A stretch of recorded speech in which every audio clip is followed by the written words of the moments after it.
Hello guys, now I'm going to show you how to set this wireless keypad.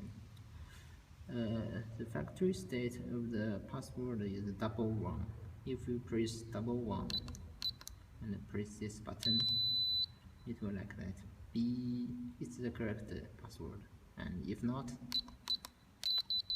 it will like this. B. It's not correct. So *1 is the correct password. Now I'm going to use this to control this motor. We need to run this at first. Press the running button until the LED light. Okay, the LED light, and we press *1 and this button again. It's blink.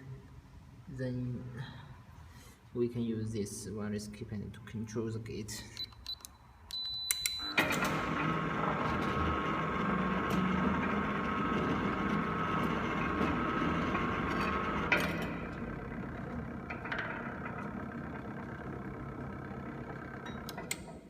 Okay.